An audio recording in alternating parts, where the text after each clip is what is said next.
ఏది అయినా ట్రై చెయ్యి ఆచి చికెన్ మసాలా. తమ న్యాయమైన కోరికలు తీర్చాలంటూ ప్రభుత్వంతో టీజీఆర్టీసీ జరిపిన చర్చలు విఫలం కావడంతో అర్ధరాత్రి నుంచి ఆర్టీసీ సమ్మెకు దిగింది. ఈ నేపథ్యంలో ఉమ్మడి మహబూబ్ నగర్ జిల్లా వ్యాప్తంగా ఉన్న 10 డిపోలలో బస్సులు ఎక్కడికక్కడ నిలిచిపోయాయి. ఆర్టీసీని ప్రభుత్వంలో విలీనం చేయాలని, న్యాయపరంగా తమకు రావాల్సిన బకాయిలను త్వరగా తీర్చాలంటున్న ఆర్టీసీ ఉద్యోగులతో మా మహబూబ్ నగర్ ప్రతినిధి శశికాంత్ ఫేస్ టు ఫేస్. తమ న్యాయపరమైన డిమాండ్లను పరిష్కరించాలంటూ టీజీఆర్టీసీ నిన్న అర్ధరాత్రి నుంచి సమ్మె బాట పట్టింది. నిన్న ప్రభుత్వంతో జరిగిన చర్చలు ఏవైతే విఫలం కావడంతో నిన్న ఆర్టీసీ జేఏసీ నిన్న అర్ధరాత్రి నుంచి సమ్మె బాట పట్టడం జరిగింది. దీంతో ఉమ్మడి మహబూబ్నగర్ జిల్లా వ్యాప్తంగా ఉన్న 10 బస్ డిపోలలో బస్సులు ఎక్కడికక్కడ నిలిచిపోయాయి. కొన్ని ప్రైవేట్ బస్సులను ప్రైవేట్ వ్యక్తులతో నడిపించడం ద్వారా ఇక్కడ ఉన్న ఉద్యోగులు దానిని ప్రొటెస్ట్ చేస్తున్నారు. దానికి వ్యతిరేకంగా సమ్మెకు దిగిన పరిస్థితి అయితే ఉంది. ప్రస్తుతం మనతో పాటు ఆర్టీసీకి సంబంధించిన కొంతమంది ఉద్యోగస్తులు ఉన్నారు. వారితో మాట్లాడే ప్రయత్నం చేద్దాము. చెప్పండి సార్, మీకు ప్రభుత్వంలో ఆర్టీసీని విలీనం చేయడంతో పాటు మీకున్న డిమాండ్లు ఏంటిది? మీరేం కోరుకుంటున్నారు?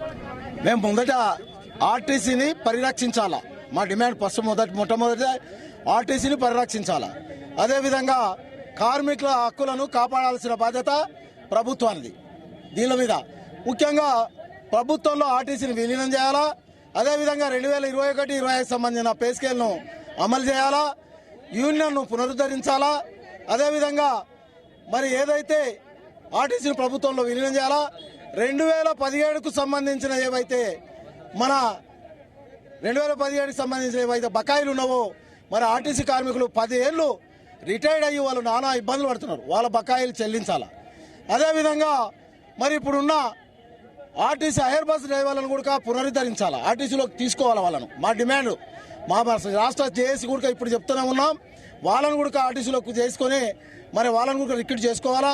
అదేవిధంగా ప్రతి కార్మికుడు ఎదుర్కొంటున్నటువంటి పనిభారం ఏదైతే ఉందో ఆ పనిభారాన్ని తగ్గించాలా.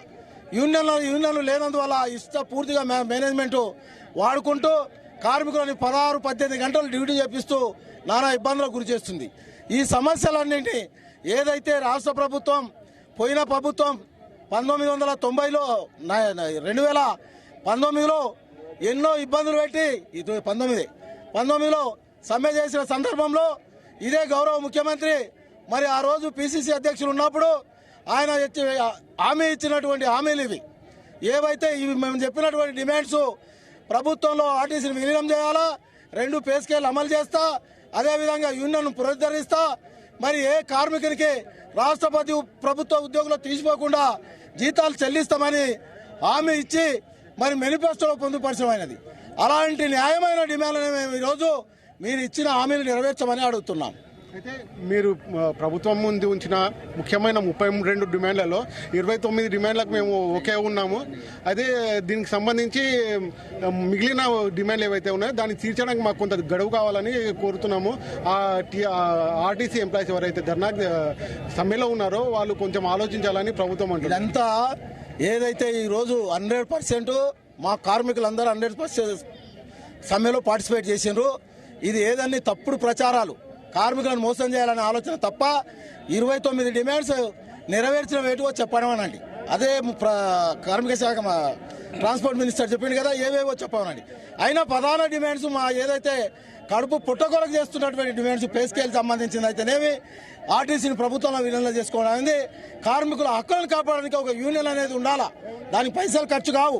ఎందుకు ప్రజాప్రభుత్వం అంటుంది. ప్రజాప్రభుత్వం అనేది మరి కార్మికుల హక్కులు ప్రజలు గారా కార్మికులు గారా ఆ ప్రజల హక్కులను రక్షించవలసింది ఒక యూనియనే.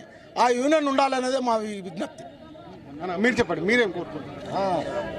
ఈరోజు మనము రాష్ట్ర జేఏసీ 32 డిమాండ్ల మీద ప్రభుత్వానికి యాజమాన్యానికి సమ్మె నోటీస్ ఇవ్వడము అందరికీ కూడా తెలుసు. దాని మీద నిన్న ఎందుకంటే 45 రోజుల సమయము మన రవాణా మంత్రి గారికి సరిపోలేదా? నిన్న ఏదో తూతూ మంత్రంగా ఒక కమిటీ వేసిండు. నిన్న కమిటీ వేసి ఆ 4 సభ్యులతోన చేసి చర్చించింది. 4 గంటలు చర్చ చేస్తే ఒక్క సమస్య మీద కూడా నిర్దిష్టమైన హామీ ఇవ్వకపోవడం మూలంగానే ఈ రోజు సమ్మెకు అర్ధరాత్రి నుంచి దిగాల్సి వచ్చిందని చెప్పి తెలియజేస్తా ఉన్నా. నేను ఏవైతే ప్రజాపాలన అని చెప్పి రేవంత్ రెడ్డి గారు అన్నారో దయచేసి ఎందుకంటే మేనిఫెస్టోలో పెట్టిన డిమాండ్స్ని అమలు చేయాలని చెప్పి అంటున్నాం మేము.